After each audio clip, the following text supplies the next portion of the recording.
अस्सलाम वालेकुम। उम्मीद करती हूँ सब खैरियत से होंगे जी। आज का हमारा एक्सरसाइज 5.1 का क्वेश्चन नंबर 6 है 4x³ + 5x² - 3x - 2 over x² - 1। तो जैसे कि बच्चे हमने प्रीवियस क्वेश्चन में भी इस चीज़ का जिक्र किया था कि हमारे पास दो है वो दो टाइप्स की जो फ्रैक्शंस होती हैं, एक होती है प्रॉपर फ्रैक्शन और एक होती है इम्प्रॉपर फ्रैक्शन। ठीक है, तो अगर हम लोग सबसे पहले यहाँ पे न्यूमिनेटर की तरफ अगर ध्यान दें तो यहाँ पे सबसे बड़ी जो डिग्री है आपके पास, डिग्री किसकी, वेरिएबल की जो सबसे बड़ी डिग्री है वो क्या है, 3 है। ठीक है, तो हम लोगों ने ये चीज़ तो देखनी होती है। प्रॉपर फ्रैक्शन क्या होता है कि आपके पास उसमें जो न्यूमिनेटर होता है उसकी डिग्री छोटी होती है किससे, डिनोमिनेटर से, तो वो प्रॉपर फ्रैक्शन है। अब अगर हम यहाँ पे देखें तो आपके पास जो एक्स की जो सबसे बड़ी जो पावर है वो क्या है, 3 है, जबकि डिनोमिनेटर की जो एक्स की पावर है वो क्या है, 2 है। तो ये बात तो क्लियर होती है कि ये आपके पास इम्प्रॉपर फ्रैक्शन है। ठीक है, तो इसको हम पहले क्या करेंगे, प्रॉपर शेप में कन्वर्ट करेंगे। तो हमने क्या किया, नीचे जो डिनोमिनेटर है उससे जो है इसको बाहर लिख दिया और जो न्यूमिनेटर है उसको हम लोगों ने अंदर रख के उससे क्या किया, डिवाइड किया।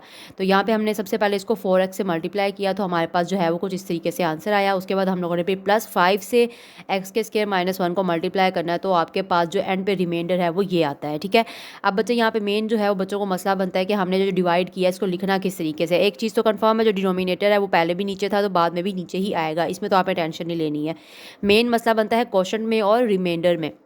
इसके लिए बच्चे मैंने आप लोगों को फॉर्मूला बताया था, वो कुछ इस तरीके से होता है, Q(x) multiply R(x) divided by D(x), यानी कि इस साइड पे क्वोशंट आ जाता है, उसके बाद आपके पास रिमाइंडर और डिवाइडेड बाय डिनोमिनेटर। ठीक है, तो पहले आप जो है वो क्वोशंट लिखेंगे, देन आपने यहाँ पे रिमाइंडर लिखना है और उसके बाद यहाँ पे आपने जो है वो डिनोमिनेटर लिखना है। ठीक है जी, तो ये हमने कुछ इस शेप में अपने क्वेश्चन को कन्वर्ट कर लिया। अब अगर आप ध्यान दें तो यहाँ पे हमारे पास जो न्यूमिनेटर है, अब आपने ये जो बच्चे यहाँ पे जो डिवाइड करके जो क्वेश्चन हमारे पास आया है ना, उसको हम लोगों ने इग्नोर कर देना है। ठीक है, ये अब हमारे पास क्वेश्चन में जस्ट इसका काम क्या है, इसने आंसर में आगे जाके है जो ऐड हो जाना है, बस इसके अलावा इसका अब कोई काम नहीं है। ठीक है, उसके बाद अभी अगर आप ध्यान दें तो यहाँ पे जो हमारे पास ये फ्रैक्शन है ये क्या बन गई है, प्रॉपर फ्रैक्शन बन गई। कैसे, अब इसमें जो न्यूमिनेटर है इसकी जो एक्स की पावर है वो क्या है, 1 है, जबकि डिनोमिनेटर में एक्स की पावर क्या है, 2 है। तो ये आपकी कंडीशन क्या हो गई, फुलफिल हो गई, किसकी, प्रॉपर फ्रैक्शन की। ठीक है, तो चलिए अब स्टार्ट करते हैं। अब बच्चे यहाँ पे नीचे लिखा हुआ है x² - 1, तो अगर आपको पता हो ये ध्यान दे तो ये कौन सा फॉर्मूला बन रहा है, ये बन रहा है a²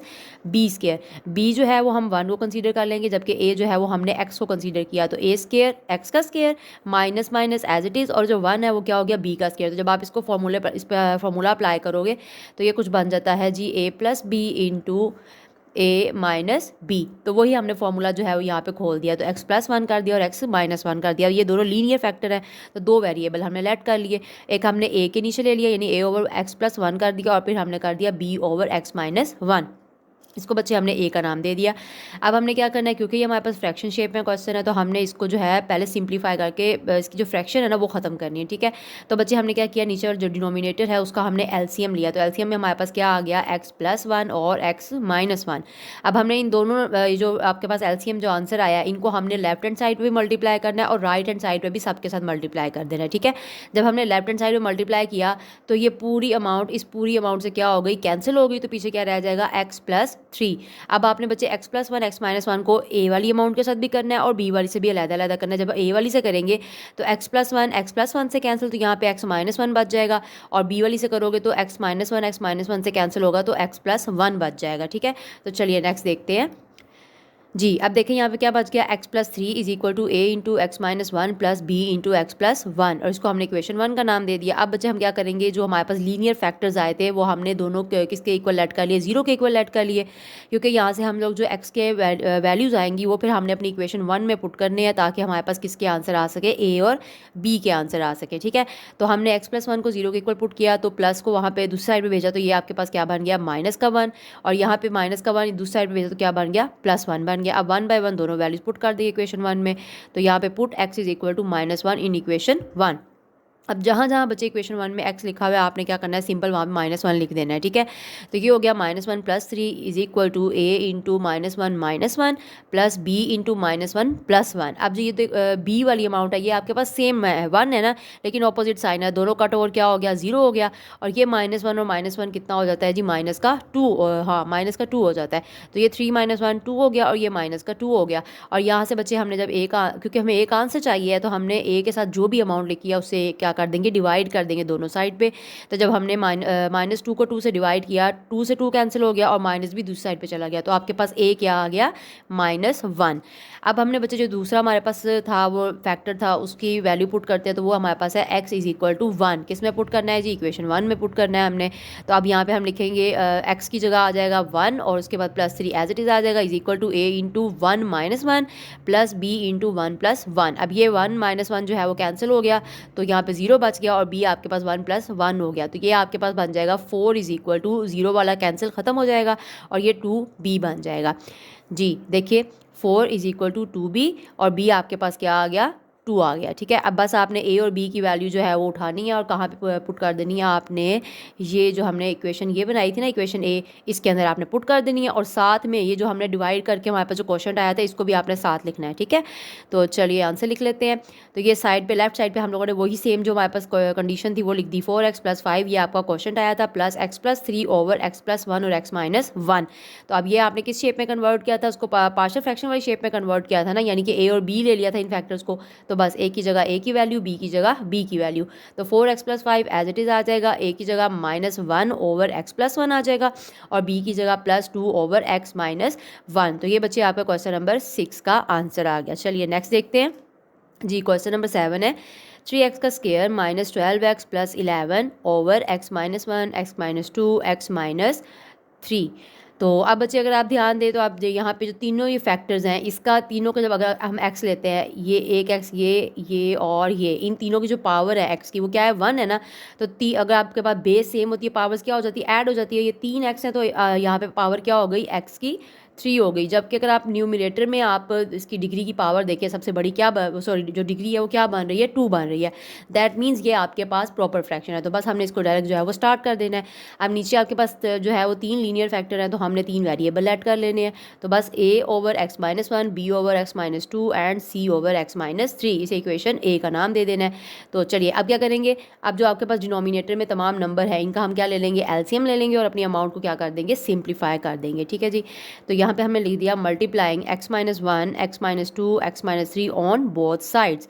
तो जब हमने सबसे मल्टीप्लाई वगैरह किया, अब आपको समझ आ गया होगा कि एलसीएम को हमने मल्टीप्लाई किस तरीके से करना है। ठीक है, तो यहाँ पे बच्चे ये वाली जो लेफ्ट साइड है वो तो पूरी कैंसिल हो जाएगी, तो पीछे क्या रह जाएगा, 3x² - 12x + 11 is equal to, अब यहाँ पे a के नीचे था x - 1 था, तो वो x - 1 से कैंसिल हो जाएगा, तो पीछे आपके पास रह जाएगा x - 2 एंड x - 3। इसी तरीके से b के नीचे था x - 2, तो वो x - 2 से कैंसिल हो गया, तो पीछे रह गया x - 1 and x - 3 plus c के नीचे था बच्चे x - 3 था ना, तो वो x - 3 से जो है वो कैंसिल हो गया, पीछे क्या रह गया x - 1 एंड x - 2। तो ये आपकी जो इक्वेशन थी जो कि फ्रैक्शन शेप में थी, वो हमने उसको सिंपल शेप में लिख के उसको नाम दे दिया इक्वेशन 1 का। ओके, अब जो नेक्स्ट स्टेप होता है हमारा क्या होता है, जो तमाम लीनियर फैक्टर्स हैं उनको हमने 0 के इक्वल लेट करके अपना जो है वो x की वैल्यूज़ लेके आनी है। ठीक है, तो यहाँ से आपके पास x की वैल्यू आ गई, x = 1, इधर आ गई x = 2 और इधर आ गई x = 3।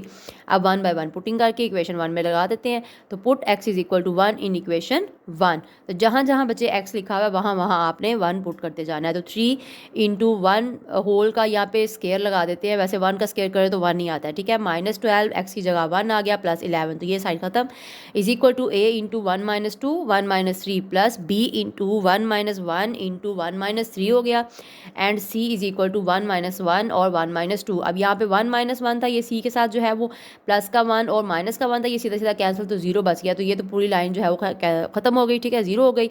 इसी तरीके से ये भी +1 और -1 है, ये 0 हुई, तो इसकी वजह से सारी अमाउंट क्या हो गई, 0 हो गई। अब मेन हमारे पास यहाँ पे a का आंसर बनेगा। 1 - 2 कितना होता है जी, -1 होता है। 1 - 3 कितना होता है, -2 होता है। इन दोनों को मल्टीप्लाई किया तो माइनस माइनस प्लस 2 1 दा 2 और a जो है वो एज इट इज़ आ गया। अब ये 3 1 दा 3 -12 प्लस 11। अब हमने 3 -12 किया तो कितना बच गया, माइनस का 9 प्लस 11 एज इट इज़ आ गया, plus is equal two plus 2a वैसे का वैसे आ गया। अब यहाँ से बच्चे हमने क्या किया, 11 - 9 किया, तो वो आपके पास क्या आ गया, 2 आ गया, इज इक्वल टू 2a जो है वो एज इट इज़ आ गया। अब हमने a की वैल्यू निकालनी है, तो हम दोनों तरफ किससे डिवाइड करेंगे, 2 से डिवाइड करेंगे, तो a आपके पास आ जाएगा जी, यहाँ पे आ गया a = 1। तो अब हम नेक्स्ट क्या पुट करेंगे, x is equal to 2 in equation 1। तो अगेन वही बात, जहाँ पे भी आपको x नज़र आ जाए वहाँ पे आपने क्या पुट कर देना है, 2 लिख देना है। तो ये 3 into 2 whole square minus 12 into 2 plus 11, तो ये साइड कवर हो गई। उसके बाद जहाँ जहाँ राइट साइड पे भी x है वहाँ पे हमने 2 लिखते जाना है। तो ये हो गया x माइनस 2 था तो हमने 2 माइनस 2 लिख दिया, ये 2 minus 3 plus b into 2 minus 1 2 minus 3 plus c into 2 minus 1 और 2 माइनस 2। तो बस ये एक प्लस में और एक माइनस में, तो ये कैंसिल होकर ये जीरो हुआ, तो इसकी वजह से पूरी अमाउंट क्या हो गई, जीरो हो गई। क्योंकि बच्चे जब आपके पास दो अमाउंट के दरम्यान में कोई साइन नहीं होता तो हमें पता है मल्टीप्लाई होता है, तो आप जीरो के साथ किसी को भी मल्टीप्लाई करते हो तो वो जीरो ही हो जाता है, ठीक है। और अगर हम सी की तरफ देखें तो ये भी एक प्लस में और एक माइनस में, वो कैंसिल हुआ, इधर जीरो बना, तो इसकी वजह से पूरी अमाउंट क्या हो गई, जीरो हो गई। अब ये आपके पास b इंटू 2 माइनस 1 कितना होता है, 1, और 2 माइनस 3 कितना होता है, माइनस 3। तो इसको हम मल्टीप्लाई कर देते हैं, 1 माइनस 1 माइनस 1 और b आपके पास एज इट इज़ आ जाएगा। अब 3 इंटू 2 स्क्वायर 4 होता है, 3 4 the 12, 12 to the 24 plus 11 as it is आ गया, ठीक है जी। अब हमने क्या करना है, यहाँ पे 12 माइनस 24 किया तो बच्चे आपके पास माइनस का 12 आ गया और प्लस 11 एज इट इज़ आ गया। यहाँ पे ये माइनस b जो है वो साथ साथ चलता गया, ठीक है। अब 11 माइनस 12 करेंगे तो आपके पास क्या आ जाएगा, माइनस का, यहाँ माइनस का 1 था, ठीक है। इसी तरीके से यहाँ पे भी माइनस का b था, तो वो माइनस इस माइनस से क्या हो गया, कैंसिल हो गया, तो आपके पास b क्या आ गया, 1 आ गया। तो चलिए अब सी के लिए देख लेते हैं जी।